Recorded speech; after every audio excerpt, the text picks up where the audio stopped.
আসসালামু আলাইকুম। Cooking by সিদ্দিকের আজকের আয়োজনে আপনাদের সবাইকে স্বাগতম। আজকে আপনাদের সাথে শেয়ার করব কিভাবে খুব সহজে মোমো তৈরি করতে পারেন। আপনারা যারা নতুন তারাও আমার এই ভিডিওটি দেখলে খুব ভালোভাবেই এই মোমোটি বানিয়ে ফেলতে পারবেন।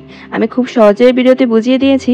প্রথমেই আমাদের মাথায় আসে আটা দিয়ে তৈরি করব নাকি ময়দা দিয়ে তৈরি করব। আপনারা দুটো থেকে যে কোনো একটি দিয়ে তৈরি করতে পারেন। চলুন শুরু করা যাক। এখানে আমি 2 কাপের মতো ময়দা নিয়ে নিয়েছি। এরপর কিছুটা পরিমাণ লবণ দিয়ে নিলাম। তারপর সবগুলো মিশিয়ে নিচ্ছি। এরপর দিয়ে দিচ্ছি কিছুটা পরিমাণ তেল। সবগুলো ময়দার সাথে ভালো করে মেখে নিচ্ছি। তারপর এভাবে মুঠ দিয়ে যদি দলা হয়ে যায়, হাত দিলে ভেঙে যায়, ওই পর্যায়ে দিয়ে দিব পানি। পানিটা আটার সাথে অল্প অল্প করে দিয়ে মেখে নিব। প্রথমে একটু মাখতে আমাদের কষ্টই হবে, কিন্তু আস্তে আস্তে দেখবেন এটি মাখা হয়ে যাচ্ছে। যদি আপনাদের মাখতে কষ্ট হয় একটু পানি দিয়ে নেবেন। এখানে আমি ঘরে থাকা নরমাল পানি ইউজ করেছি। এরপর যদি মনে করেন পানির পরিমাণটা একটু বেশি হয়ে গিয়েছে, তারপরে অল্প একটু আবার ময়দা বা আটা দিয়ে দিতে পারেন।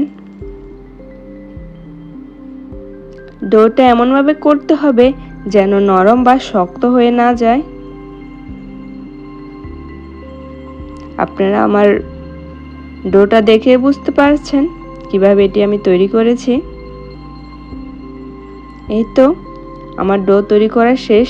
এখন আমি এটা ঢেকে রেখে দিব, না হলে এটি শক্ত হয়ে যেতে পারে। এই পর্যায়ে আমি মোমোর ভিতরে পুরটা তৈরি করব। এখানে নিয়ে নিয়েছি মুরগির মাংসের কিমা।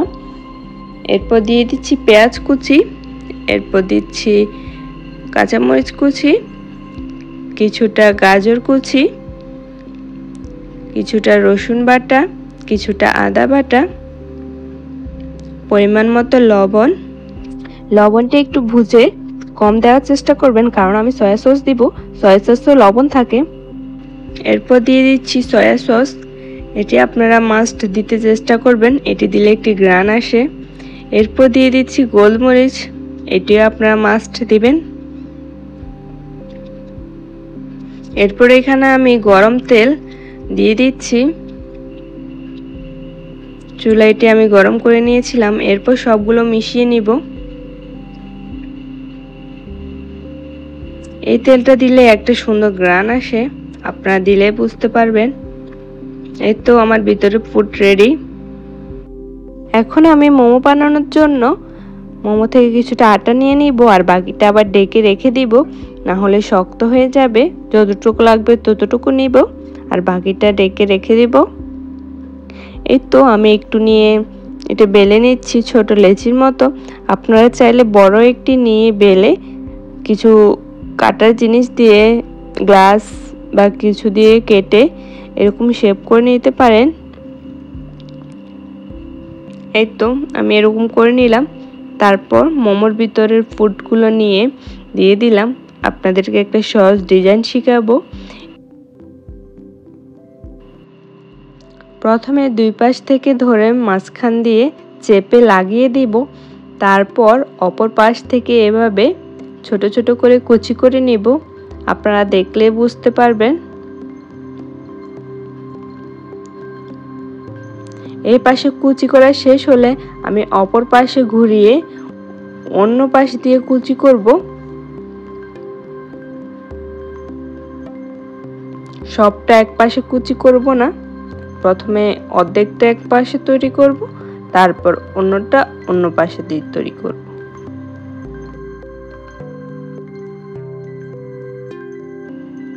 তারপর একটু চেপে দিচ্ছি যাতে মোমোর মুখটা না খুলে যায়। এই তো আমার হয়ে গিয়েছে একটি মোমো। আপনারা চেষ্টা করলে আপনারাও পারবেন। আপনাদেরকে আমি আরো কয়েকটা দেখিয়ে দিব। আগের ডিজাইনটা আমি আরেকবার দেখাচ্ছি আপনাদের সুবিধার জন্য। এভাবে মাঝখান দিয়ে দুই পাশে ধরে টিপ দিয়ে লাগিয়ে নিব।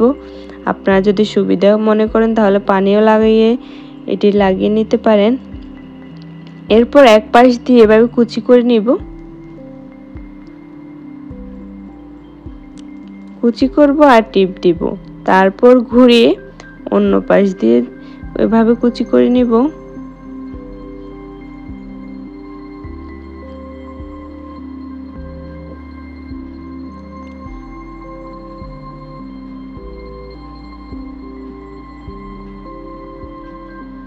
আশা করছি এই ডিজাইনটা আপনারা বুঝেছেন। এটা খুবই সোজা ডিজাইন, আপনারা যারা নতুন তারাও পারবেন।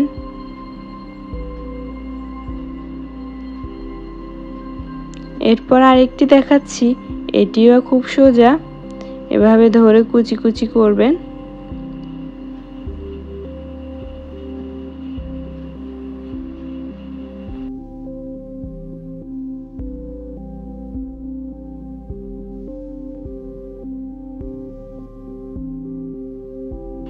কুচি করা শেষ হলে তারপর মাঝখান দিয়ে টিপে মুখটা লাগিয়ে নেবেন।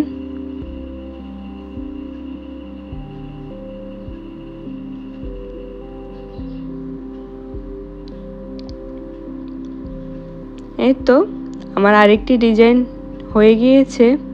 আপনাদের জন্য আমি সহজ ডিজাইনগুলো দেখিয়ে দিচ্ছি। এরপর এটি আরও সোজা, সব পাশ থেকে লাগিয়ে এভাবে উল্টো পাশে এভাবে ধরে লাগিয়ে নেবেন। আমি মনে করি এটি সবাই পারবেন। এই তো আমি সবগুলো বানিয়ে ফেলেছি। এরপর আমি একটা পাতিলে পানি দিয়ে দিচ্ছি গরম করার জন্য। তারপর এরকম একটা ছাঁকনি লাগবে, তাতে আমি কিছুটা তেল লাগিয়ে নিলাম যাতে মোমোগুলো না লেগে যায়। তারপর সবগুলো মোমো দিয়ে দিব। খেয়াল রাখবেন একটার সাথে একটা যেন না লেগে যায়। এরপর আমি ডেকে 5 মিনিটের মতো এগুলো স্টিম করতে দিব। এই তো আমার মোমো হয়ে গিয়েছে। এরপর গরম গরম টমেটো সস বা মোমো সস দিয়ে এটি পরিবেশন করুন। আমি আজকে আর মোমো সসটা দেখালাম না। আশা করি আজকের ভিডিওটি আপনাদের ভালো লেগেছে। ভালো লাগলে লাইক, কমেন্ট, সাবস্ক্রাইব করে আমার পাশে থাকবেন। আল্লাহ হাফেজ।